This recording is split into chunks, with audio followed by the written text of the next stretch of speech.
No one really plans on doing this, even though we say till death do us part. We don't really think about what that means.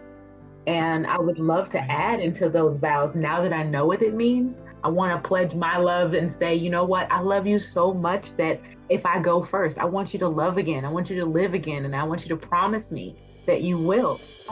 I'm Pam Lundell, and this is A Widow's Heart.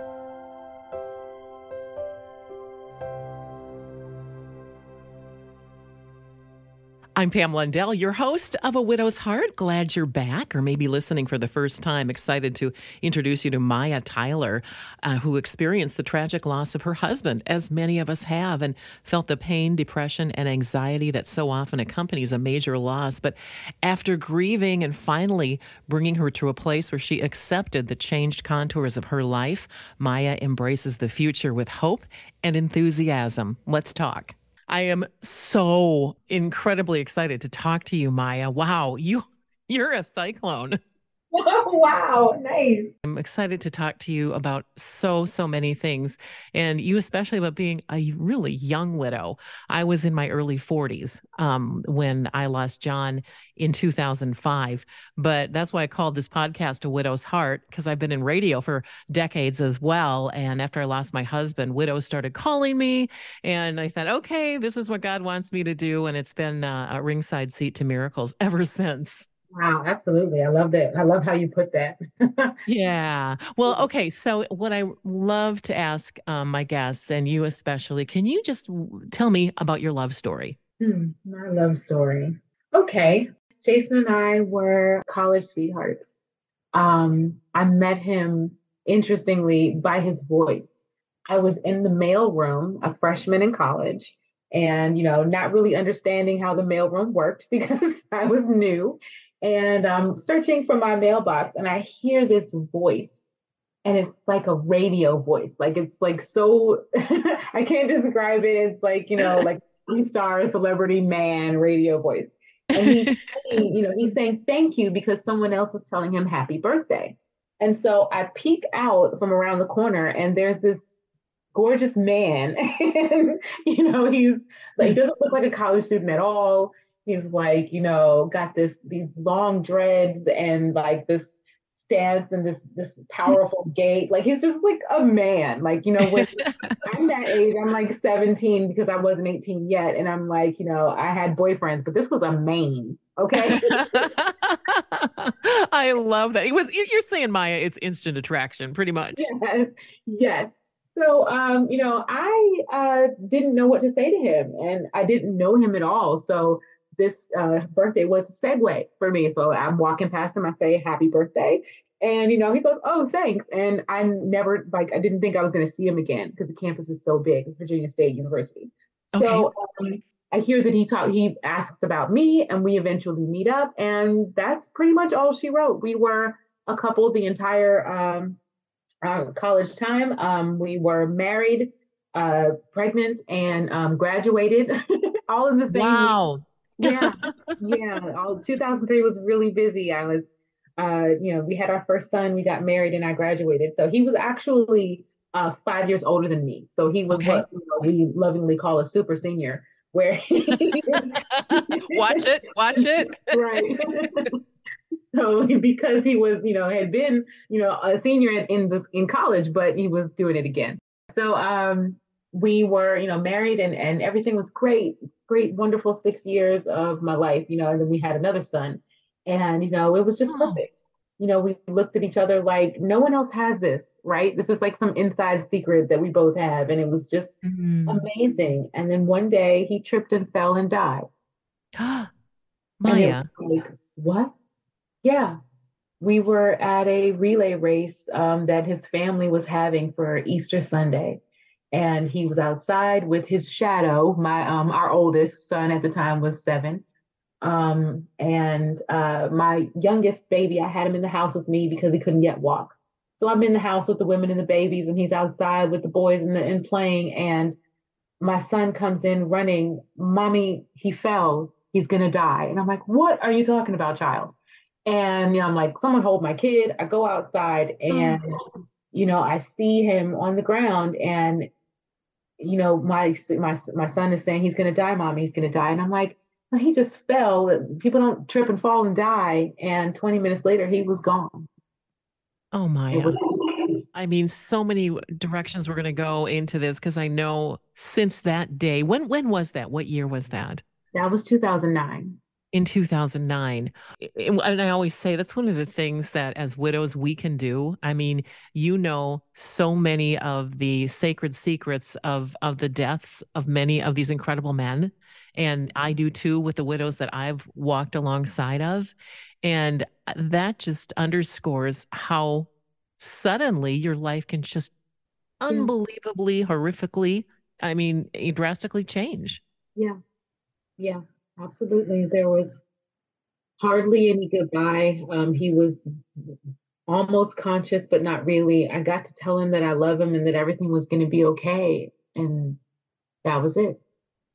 Mm. Tell me what it was like. Again, you were a young widow with very, very young children.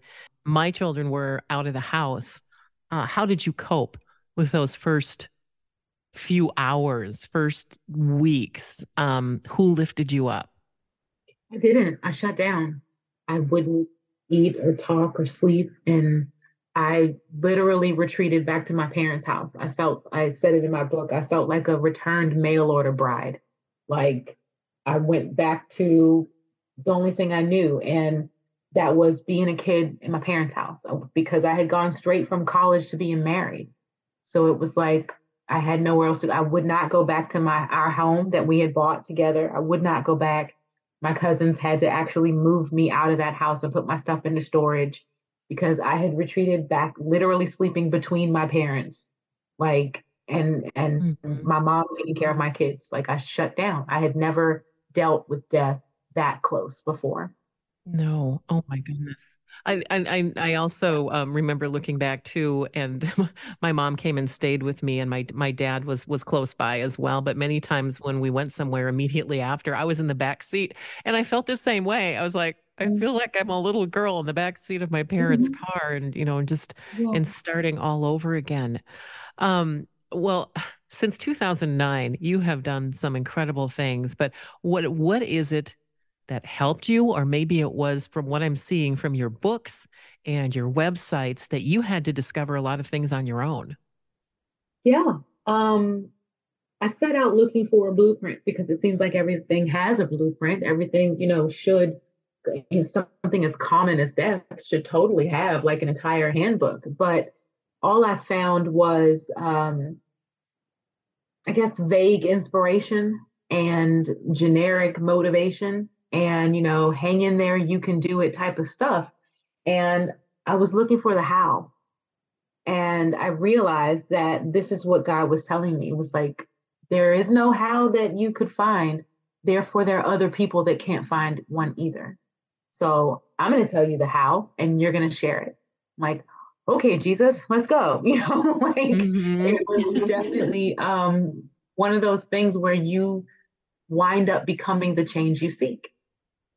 Mm. And that's exactly what it was. Once I it was very hard for me to want to do therapy because I was very cynical, very logical person where, you feel like logic is the opposite of therapy, right? So I'm like, I don't want any of that tree hugging, meditate and stuff. I'm fine, I'm sorry. I'm commiserating with you though too. I was there to, and yeah, yeah. It's like, oh yeah, what do you know Yeah, about this? exactly. And I had a hard time finding a good counselor because they all had a whole husband at home telling me it was going to be okay. And it's like, yeah, you don't really know, do you? And I'm an experiment, aren't I? So eventually, I did find a good therapist. And the odd thing about her was she showed me, I think, the one sentence that changed my whole life. And then she died What? randomly. Yeah, she had pancreatic cancer. And as soon as she found out, that's about as long as I had. I had like a month, and then she was gone. So I feel like it's part of my, existence to share what she said to me. And it doesn't sound like much, I don't think at first, but to me, it saved my life.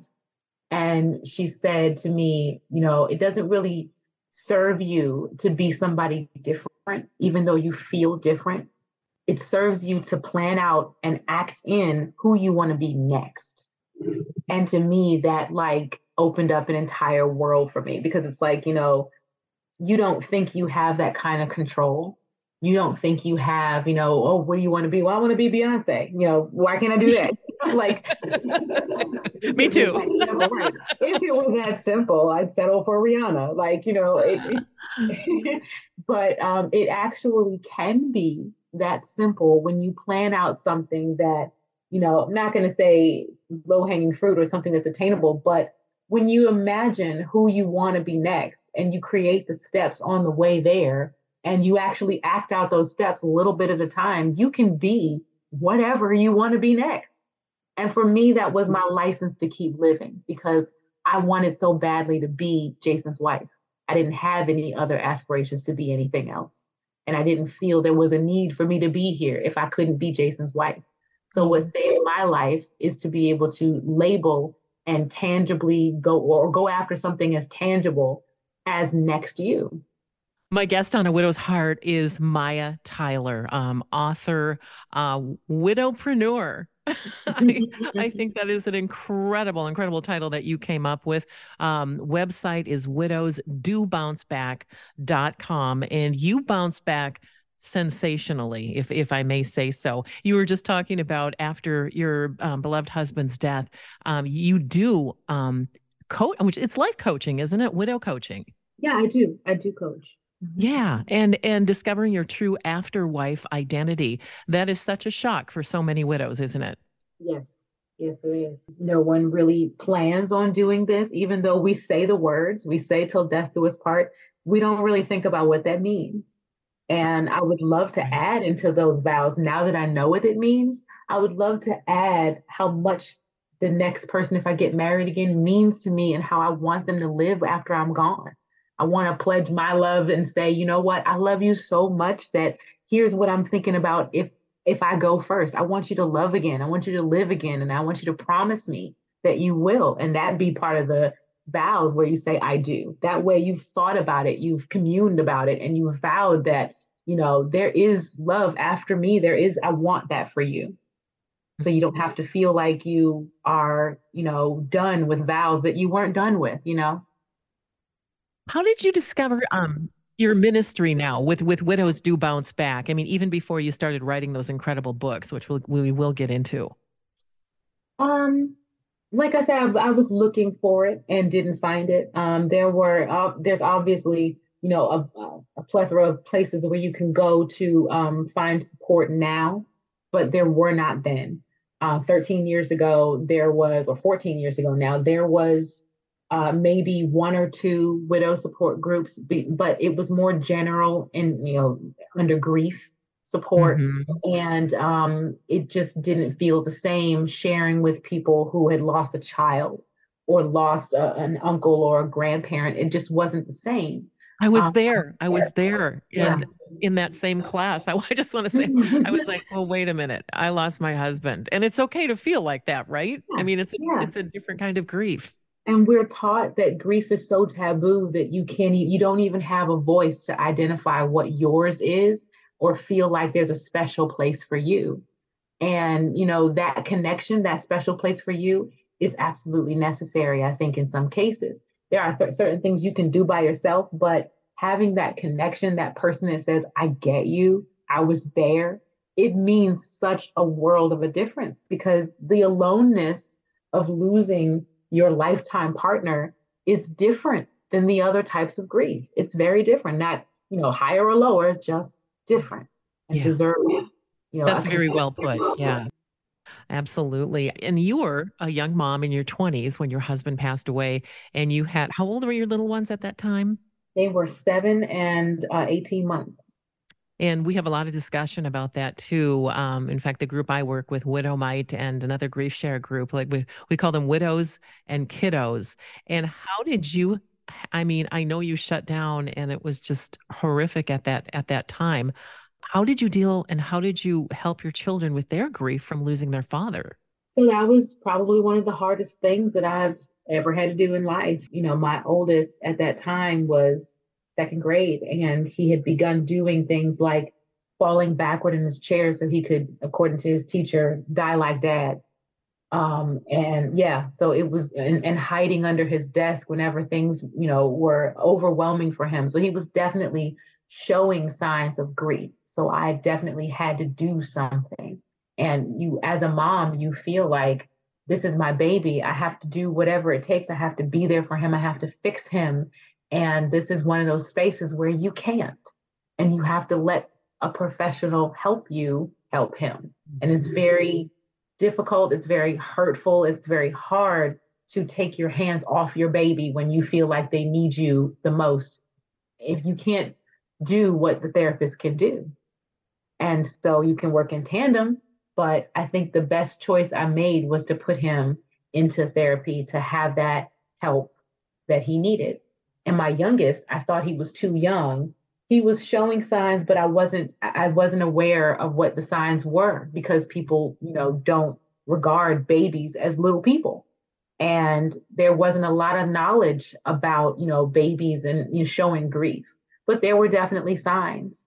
There were definitely things that he was doing that once I took him, I spoke to my oldest son's therapist, and she was like, yes, we do play therapy where we can let them express themselves. And I'm like, really? He's like, two. And they're like, no, he didn't come to. Wow.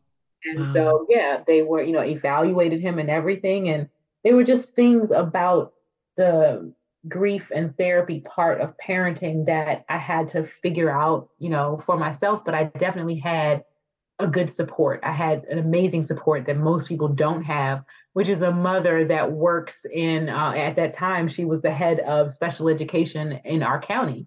So there were Wow. things, yeah, so there were things you think only of special education as of children with disabilities, but special education is much broader than that, about all types of education and all types of counseling and therapy for children. So I definitely had much more of a leg up than other moms when it comes to knowing what to do, and the resources that even the schools provide that they don't necessarily tell you about, that you can actually ask for, the Mhm. advocacy, the support that they have. It's not well known. And so that's when I stepped into, I think, my calling was just basically writing and blogging and sharing, and eventually writing my book and coaching about the things you can do that are there in place already in the medical system, in the school system, and in the counseling system, how they can work together to help you help your kids. Maya Tyler is my guest on A Widow's Heart. So good. Widowsdobouncebock.com. And I just looking at Amazon, and you've got 3 books out now and a 4th one to come, right? Yes, ma'am. You go, girl. Thank you. I love it. And by the way, you just are a bright light. You're so beautiful, and that, light inside you just shines. And I'm sure that a lot of people have just reached out, like you are their lifeboat during times of grief like this. Oh, thank you. Yeah, I've things that I've been told about the impact that I've made are just unbelievable, and it's hard for me to even talk about it. I'm like, me, tiny me, but like when God wants to do something, He does it, and there it is. And I always just say, I'm a goofball saved by grace. So your first book, Bounce Back Better: How to Win After a Great Loss. Where did all these thoughts and these ideas come from to come into this first book? They were mostly me writing my story. It was therapy for me to talk about what happened, how I felt, and the different little logic things, because I'm very logic centric. I do definitely have, a gooey center, but and that was that was a help that that my counselor helped bring that out of me when we began to go into meditative and other types of like I said, tree hugging techniques.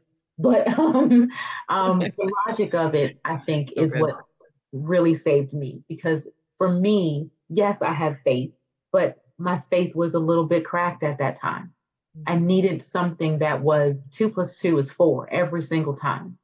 And so for me, finding the logic and supporting it with the faith was part of, how I reasoned my way through my journey, pretty much. Convincing myself that I was okay and that I could do this was based in proof and logic that I had done it before, or if I haven't, I could practice and prove it to myself.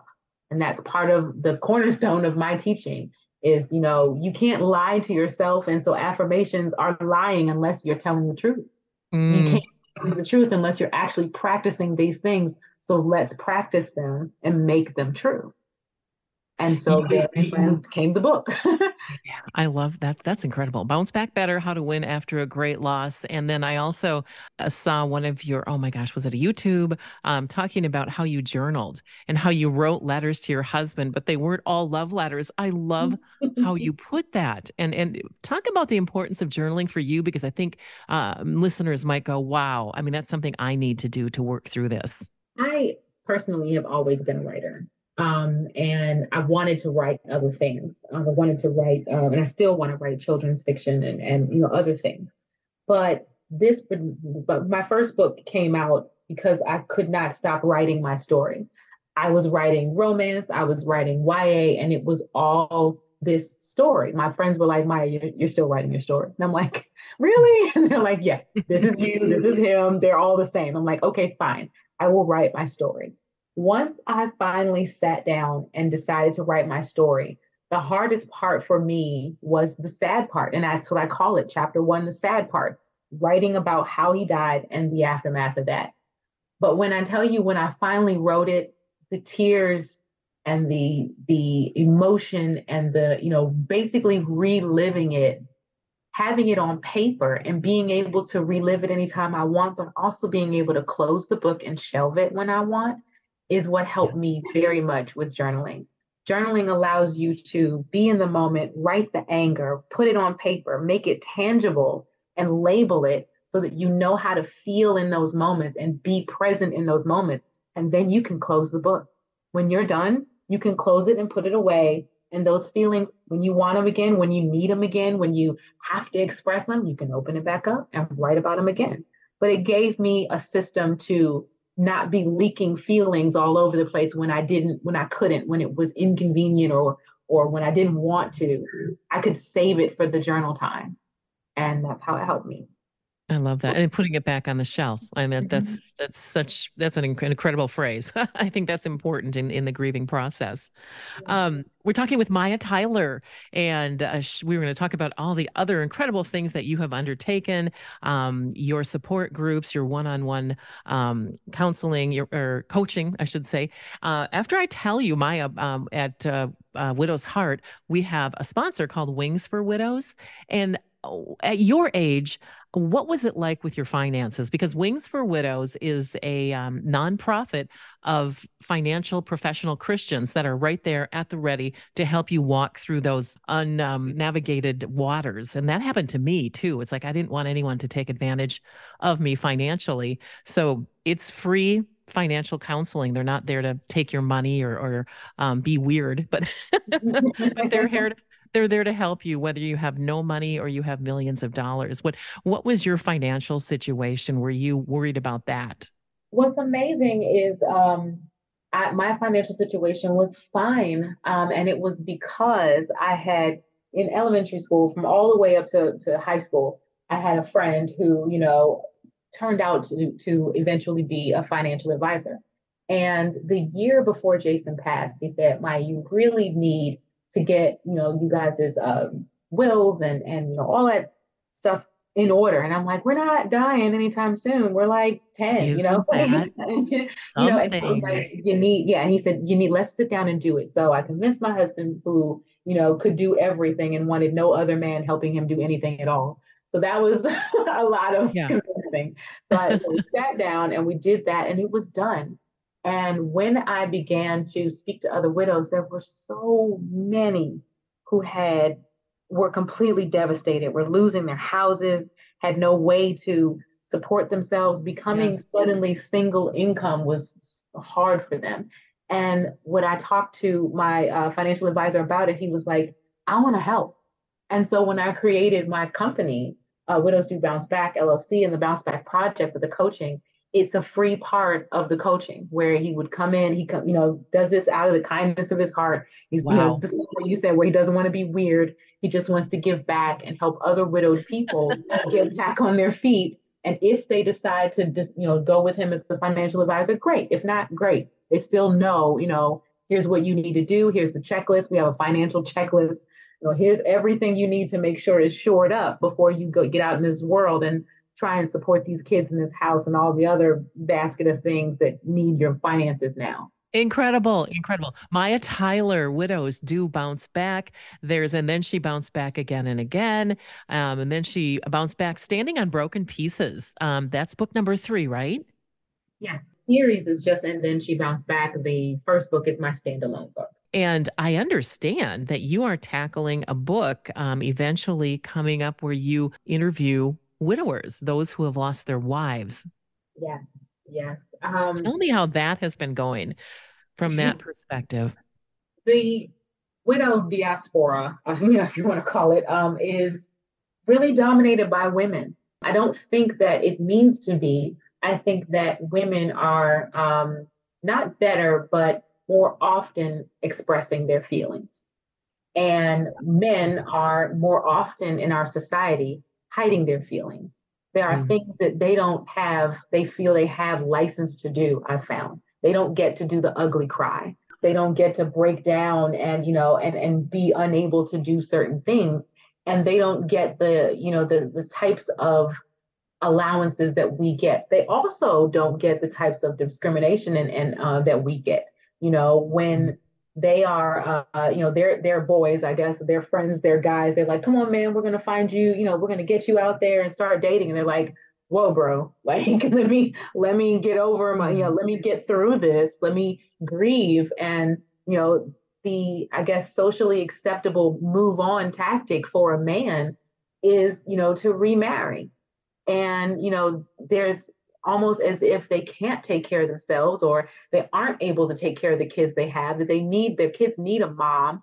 And, there's a lot to be, I guess, dispelled about the myths about widowed men. You're watching Lifetime movies, and the cure for a woman who is broken and had everything happen to her is this widower who just happens to be Mr. Perfect guy who's sitting around twiddling his thumbs, chopping wood, doing nothing because with fake snow on the trees.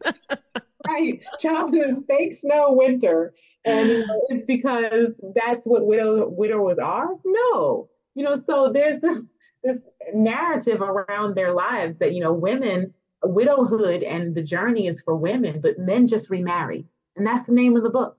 Widowhood is for women, and men just remarry, and other weird misconceptions of the widow life, experience. And so I'm having them tell their stories and dispel some of those myths. Like, yeah, we break down and cry. Yeah, we aren't really trying to get married tomorrow. Like, like we could actually finish our lives alone and be happy again. Like, there are a lot of differences, but a lot of similarities that I don't think they've had a platform to really discuss in their own right. So that's what this is. Yeah. And I just want to share with you too, Maya. I'm talking with Maya Tyler. This is episode, wow, what is this going to be? 18 of A Widow's Heart. I have an uncle, and I'm going to keep his name anonymous just because of confidentiality. But he is getting married for the 3rd time in April at 90 years old. All right. And I love it. His first wife was 40 years, and that was my beloved aunt who I knew and was ill, and she passed away. And then a short while later, and he loves his church, goes to a great Baptist church, and met a beautiful woman, and they were married for 11 years, and she just passed away a couple years ago, and had just a short run through Alzheimer's. It was just devastating. And then here he's found love again, but it's on his own terms. It really is. And I love it. At 90 years old, his 3rd bride said, I got married in a courthouse, my first wedding. I really want a wedding. So they're having a church wedding. All right. Well, that's great for him. That's awesome. I love that. Oh, Maya Tyler, we're just kind of going through your books. And you also, I saw that you have some widow camps. Tell me what that's like and if any of those are coming up. Yes. So I have appeared and spoken at the National Camp Widow. And that's done by a company called Soaring Spirits, and they're awesome. They do their camps all over the country every year. My camps, the Bounce Back Academy camps, there was one. Our first one was last year. We do intend to do another one towards the end of this year or the beginning of next year. And they are more retreats. They're more getaways I guess, kind of tree hugging, meditative type of way.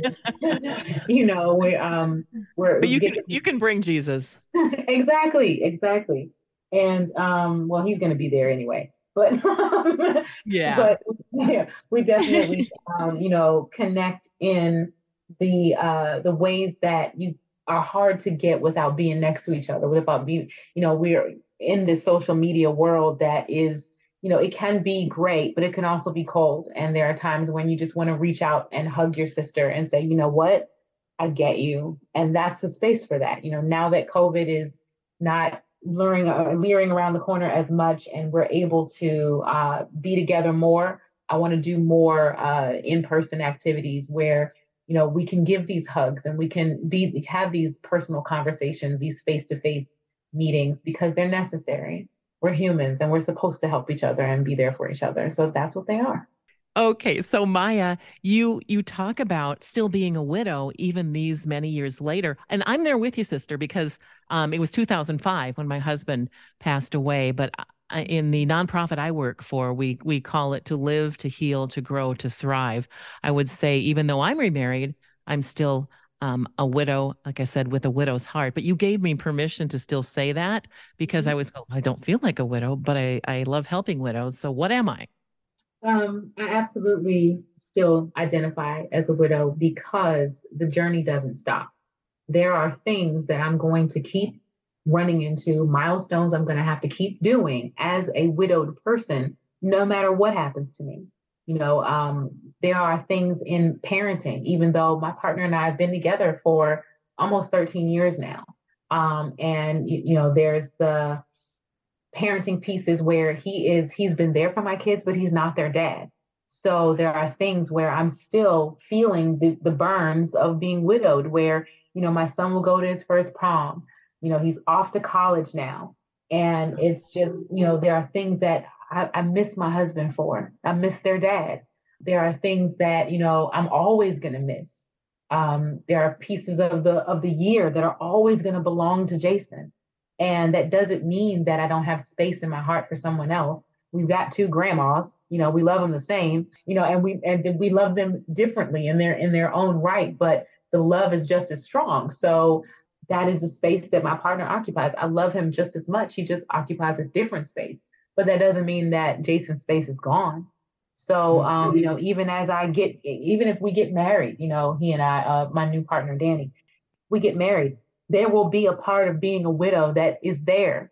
There will be that fear walking down the aisle, like I will be making promises again. I will, one of us is going to bury the other. There are these thoughts that are still there that don't matter, that don't care that I'm getting married or that I have a husband. They're still there. So I'll always be a widow. Tell me about dating. That had to have been an interesting time. I know for me, it was like I kept looking up in the sky and talking to John and going, "Look what you've done to me." And it wasn't like I got to get out there and date, but it was like all these goofballs who were asking me out, and I didn't want to. And you know, Yeah, there's definitely pee in the dating pool. um, I It was fun. I actually did a lot of finding myself during dating because for me, dating was an outlet. It was an escape. I didn't have, my counselor for very long, so I learned the hard way what was healthy coping and what wasn't. And serial Mm. dating wasn't necessarily healthy coping, but it did allow me to separate myself from having to be grieving mom, grieving parent, solo income, solo house, everything on my own. Everyone that knows about it is pitying me, and all the things that come with being a widow. When I was dating, I got to just be Maya and figure out what that was. I didn't have to tell my story. I didn't have to even have kids if I didn't want to. I didn't have to tell them about it. I always did, but I didn't have the pressure of having to be Jason's wife and and be all that was left of him and have to be his monument to his life. I could just be me and take my time figuring out what that was, what I liked and what I didn't. Because the one thing I didn't do, I didn't have time to do, but I didn't do was become a whole woman before I got married, before I Mm. became, two became one. Well, I wasn't whole on my own. I hadn't established my own real stable adult relationship with God. I hadn't, I didn't know what I could do by myself. I'd never been alone, never lived alone, none of those things. Mm. So it was my time to explore me and do me and make some mistakes and realize, okay, this is what dating is. And I grew up in a kind of strict home, so I didn't really date as much as a teenager. Mhm. So dating was brand new to me, and it was fun and interesting, and I got it out of my system. So I'm glad. Yeah. I'm glad I did. Well, and I got remarried 8 years ago, and I think a shout out to these wonderful guys that come along too after you've lost a husband too, because they're that person comes up a lot. And my husband, my right now is always there and smiling when I talk about John or people ask, bring up a story or something. And I just got to give him a shout out for going through that so much too. Yeah, it's definitely difficult. And I think the most difficult thing when you are choosing a new partner is trying not to judge them based on their reactions or their how they are taking dealing with being, in their minds, second best. It's a journey for them too. And to, make it seem like everyone has to be this perfect Prince Charming that accepts and loves your husband just as much as you do is not always the case, but it doesn't make it a bad man, doesn't make it a bad match. It just means that they're human and they have to go through this journey too, where they're figuring out do they want to forge this new space in your heart? Do they believe it's a new space in your heart and not that they're a replacement? There has to be a growth and an evolvement of this person. They're not going to come out of a box ready to be your new husband.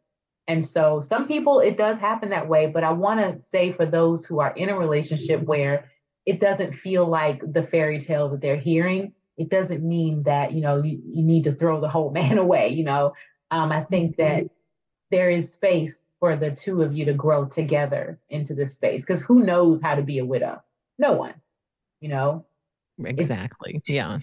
yeah. Maya Tyler, author, speaker, superstar. Thank you for taking some time with us. And there's so much to learn about Maya and what she can offer you. Would you please tell us where our listeners can get a hold of you? Talk a little bit about your widow life coaching, and you've got a one-on-one consult that they can apply for if they want to as well. Absolutely. We have a couple of different programs. Overarching, the Bounce Back Academy has programs for both widows and non people that are looking for that next you and how to build it. And we have one-on-one programs and group programs. But the best way to really get a feel for what's good for you, I don't do the salesy thing where I want you to pick something blind and spend money blind. I want to one-on-one talk to you and see where you are and connect with you and make sure it's a good fit for you too. So I do have a one-on-one chat that's absolutely free. And if you want to find those links, I think everybody has a link tree, but if not, it's on my Instagram page at the Bounce Back Widow. If you click the link in that on that homepage there, it'll take you to all of my links where there's interviews and podcasts and obviously the programs and how to get in touch with me in that one-on-one chat. Wonderful. Well, Maya Tyler, thank you so much. And you are just changing lives. And this is going to be a help for so many. What would you say to that widow who's listening right now, who's just absolutely hopeless and kind of at the start of her journey? I would say to her to find some connection with, find some widow sisters, find your tribe. We have a group called Finding Next You in Facebook. That's a free group that you can get into. And to belong to more than one, because there is a benefit from seeing the both sides of connecting and sharing. There's going to be a time where you go through connecting and sharing the grief, the hard parts and the ugly. But then there's going to be a time where you want to hear the positives. You want to hear how to move forward, not just on. And you want to hear somebody thriving and planning how they're going to do that. And that's where my group comes in. So I would love to welcome you if you're in that space, or encourage you to, be in all the other spaces too, to just validate your feelings and you know that you definitely don't have to do this alone. Thank you for your time. Absolutely. Thank you so much for having me. I don't know about you, but I certainly learned a lot from Maya Tyler. I love the term that she calls herself, a widowpreneur, learning new things as a widow. All of her bounce back books, definitely worth checking out. And I love how she said she learned to move forward and not just to move on. And also that affirmations are lying unless you're telling the truth. You know, those affirmations, you look in the mirror and you go, I am good enough, I am wonderful, but if you don't believe them, they're not true. That really was amazing to me. It reminded me of this phone call that I received from a young lady named Betsy on my radio show. Hi, this is Betsy, and I remember once I wrote a Post-it note to myself, and it said, Betsy, remember that Jesus loves you, and it said, love Betsy. That is like the best love note of ever. Very sweet. Thanks for sharing that today. Okay, I'll see you later. A Widow's Heart is grateful, as always, for the support of Wings for Widows at wingsforwidows.org and is part of the Wow God Podcast Network, wherever you get your podcasts, and at wowgod.com.